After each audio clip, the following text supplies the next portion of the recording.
Undercover CEO found a security guard studying by flashlight in the parking lot. What happened next changed his life. It was a chilly evening, the kind where the air felt heavy and still. The corporate parking lot of one of the city's largest companies lay mostly empty, lit only by a few flickering streetlights. In the silence of the night, a man in a simple jacket walked across the pavement, his footsteps soft against the concrete. Nobody knew he was the CEO of the entire company, a man whose wealth was counted in millions, whose signature decided careers and destinies. Tonight, however, he wasn't a CEO. He was undercover, trying to understand the life of his employees, to feel what they felt when the lights of the office went out and the struggles of life began. As he strolled, his eyes caught something unusual. In the corner of the lot, near a guard booth, sat a young security guard. The boy couldn't have been more than 22. His uniform was clean but faded, his shoes worn out, and in his hands rested an old textbook, the cover torn, pages marked with scribbles. The guard leaned under a small flashlight, its weak beam the only source of light guiding him through his studies. His lips moved slightly as he whispered formulas to himself, repeating every line with focus and determination. The CEO stopped, hidden behind a row of cars, watching in silence. Something about the sight pulled at his heart. For the next several minutes, the CEO simply stood there, unseen. He watched the guard flip page after page, pausing to write notes in a battered notebook. The cold wind bit at the boy's hands, but he didn't stop. Every so often, he looked up nervously, afraid his dedication might be seen as neglect of his duty. Yet his eyes burned with something more powerful than fear, dreams. Finally, the CEO stepped closer. He cleared his throat gently, startling the young man. The flashlight trembled in the guard's hands as he quickly tried to shut his book. I'm sorry, sir, he stammered, assuming he had done something wrong. I was just trying to, his voice trailed off, uncertain. But instead of anger, the older man's face softened. What are you studying at this hour? He asked calmly. The guard hesitated before replying, engineering, sir. I want to be an engineer someday. But I can't afford college full-time. So, I work nights as a guard, and I study whenever I can. The flashlight is all I have because the booth's light is broken. The CEO felt a knot in his throat.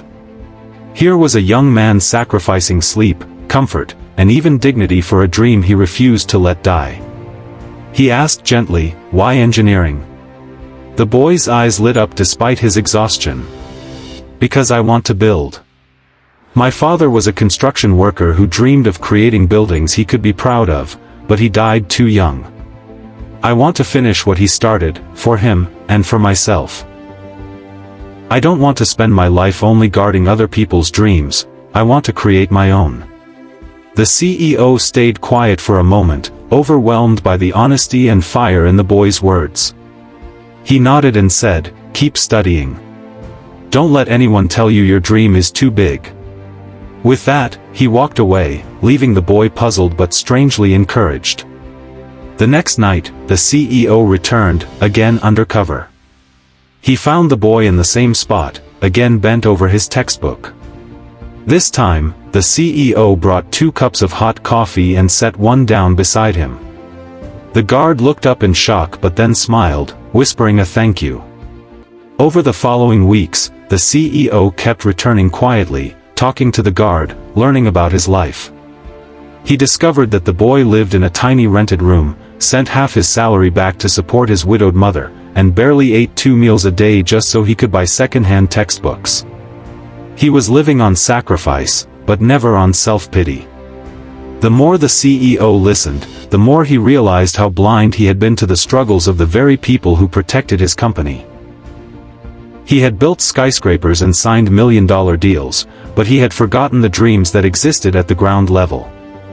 One evening, the CEO asked the guard a simple question: what if someone offered to pay for your education?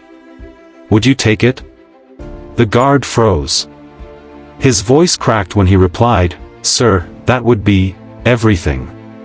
But people like me don't get chances like that. We just hope." The CEO smiled, though he kept his identity hidden a little longer. Hope is powerful. But sometimes, hope needs a hand. A few days later, the boy was called into the head office of the company. Nervous and unsure, he stepped into a grand room where the CEO himself sat at the head of a polished wooden table. His heart nearly stopped. He recognized the face instantly. The kind stranger who had brought him coffee, who had listened to his story, was none other than the owner of the company he guarded every night. The boy's hands shook. "Sir, I didn't know it was you. I'm sorry if I..." The CEO raised his hand and stopped him gently. "Don't apologize. You've taught me more in the last month than I've learned in years. You reminded me what true determination looks like."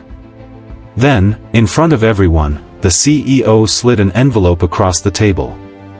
Inside was a full scholarship to one of the best engineering universities in the country, along with a monthly stipend so he wouldn't have to work nights anymore. The boy's eyes filled with tears as he held the paper with trembling hands. "This isn't charity," the CEO said firmly. "This is an investment. Because one day, I believe you'll build something greater than I ever could. And when you do, remember this moment, not as the day someone saved you, but as the day someone believed in you." The guard broke down, unable to speak. He hugged the CEO tightly, whispering through tears, "Thank you, sir. I won't waste this chance." Years passed. The boy became a man. He studied with all the fire that had once driven him to read under a weak flashlight in the cold night. He graduated with honors, went on to design innovative projects, and eventually opened his own engineering firm. The first building he designed wasn't a skyscraper or a monument, but a school for underprivileged children, a place where kids like him could learn without fear of poverty stealing their dreams. At the inauguration, the CEO, now older, stood in the crowd, pride shining in his eyes. The once humble guard stood at the podium, speaking with confidence. He said, "Dreams are not limited by where you start. They are only limited when you give up. I was once a security guard, studying with a flashlight. But someone believed in me. And today, I stand here to tell every young boy and girl, never let go of your dream. Because one day, that dream will light the world." The audience erupted in applause, many with tears in their eyes. The CEO clapped the loudest, knowing that his decision that night in the parking lot had changed not only one life, but countless others.